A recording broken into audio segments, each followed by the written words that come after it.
Today we're reacting to another Australia video. Today it's First Fleet Behind the News. This is apparently about the first colonial fleet that went to Australia. I'm assuming this is after James Cook discovered the island, and then these are the first people that went to settle there? Yeah, I would assume so. And this was actually suggested to us on our suggestion form, so you can suggest other things on that form in the description. We got a lot of suggestions for this some Australia stuff here. Very interesting to learn about some history of Australia, because we know absolutely nothing when it comes the to the Emu War. They had a war against emus. Yeah. I know that little fact. And James Cook, and that's about it. That's American education of Australia there. Emu War is like, haha, they fought the birds. And then all right, let's check this out. Here we go. Recently, we celebrated Australia Day on the 26th of January. But why do we mark it on that day in particular? To answer that question, Sarah will take you back in time to 1788 to meet some kids who came to Australia on the First Fleet. Wow. My name is Elizabeth Haywood, and I'm 13 years old.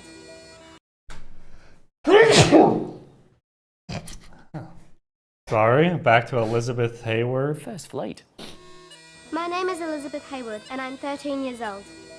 I was apprenticed to a clogmaker in London, but I was paid so little, so I stole some clothes and tried to sell them. For the theft of one linen gown, value 4 shillings. A silk bonnet, value 2 shillings. And a lot of shillings. A cloak, value 1 shilling. You are found guilty.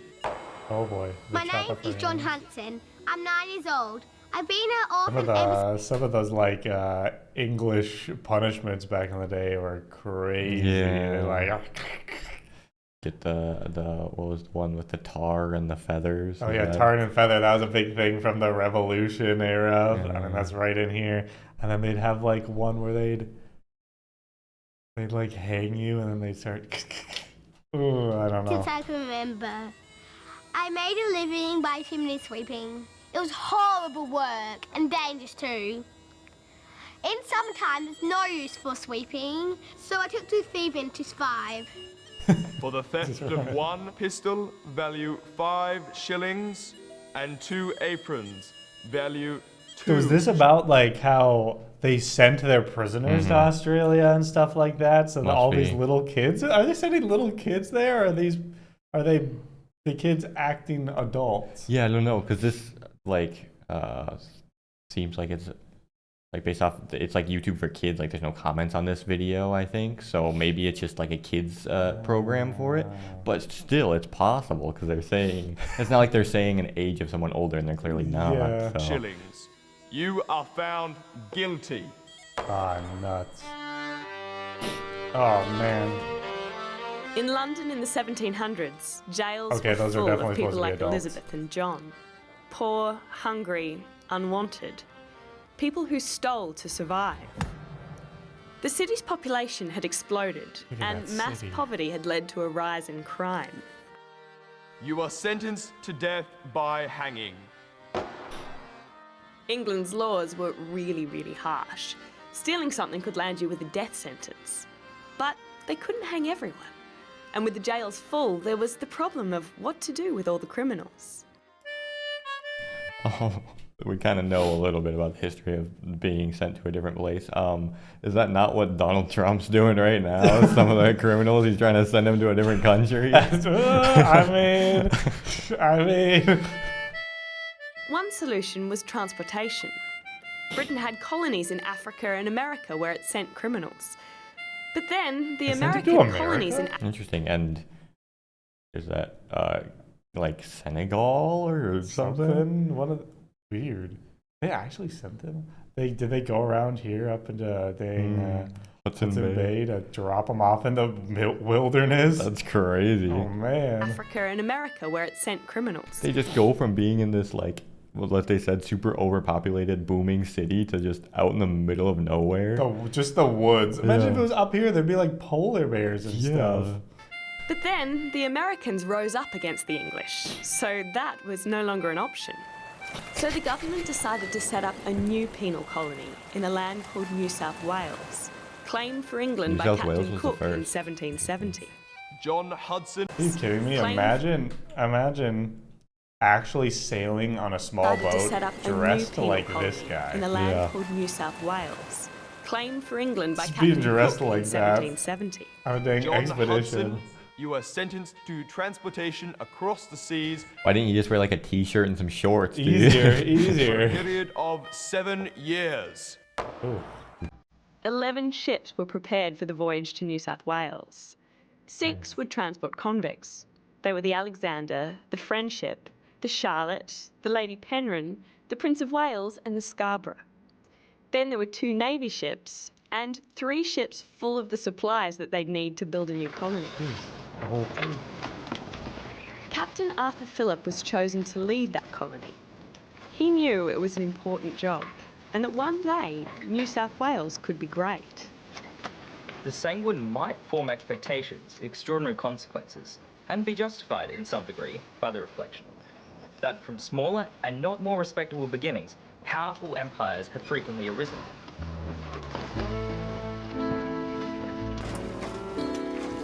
The convicts probably weren't so hopeful. More than 700 were packed onto the crowded ships, including around 17 children. Oh, Many there were was sick some and children. malnourished when they boarded. Around 20. So were the children criminals or just like the daughters and sons of some of the criminals and they had to go with or something? Oh, maybe would they be- were. It'd be very interesting to a 12-year-old steal something and you're like, all right, you're going across the world. This is the 1700s. If you once you hit 12, you're an adult. Yeah. You can work in the dang whatever type of mills they had back then. You can become a wife if you're a woman, a girl. Wouldn't survive the journey. The ship sailed from Portsmouth, England on the 13th of May, 1787. That'd be As they brutal. sailed through the tropics, the weather was hot and humid. There were rats, cockroaches, and other pests, and water had to On be the rationed. ship? On the 5th of August, they arrived in Rio de Janeiro and took on food and water. Then they sailed on to the Cape of Good Hope in Africa. Wow, what a crazy route. On the 19th Crazy of there was so little in Africa at that point where they went to Rio and then all the way back across the Atlantic. Yeah. Wow. Then they sailed on to the Cape of Good Hope in Africa. On the 19th of January, the first ships arrived in Botany Bay. 7 days later, they found a good place to anchor, and Arthur Phillip planted a British flag in a place he called Sydney Cove. The land had been home to Aboriginal people for tens of thousands of years. But to the convicts, it was new, strange, and harsh. Yeah, I never imagine thought being- I'll end up in a place like this, so far away from home. But I've survived this far, and I'll keep on surviving. We'll make the best of what we have. And maybe someday we'll build a better future here in New South Wales.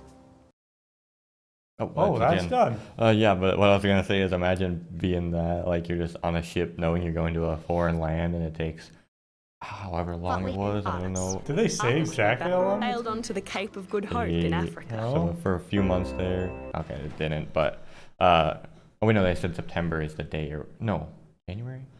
Okay, Whatever what that- long time. Yeah, but they're just on there for 6-7 months, and then you show up in this completely different place, and it'd be pretty crazy. And then suddenly you're out in the woods collecting some firewood and you see this super jacked kangaroo and it's like A roo's just hopping around. it's walking at you, ready to beat you up and grab you and snap your neck or whatever the heck they do. Kick you while they stand on their tails. It's claw you. Apparently their claws are super. I want to see a kangaroo so bad. Do you guys know the baby?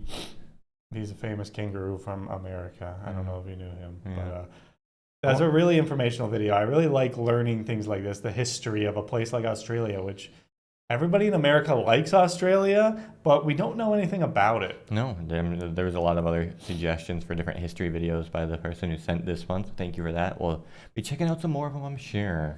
See you in the next one. Bye.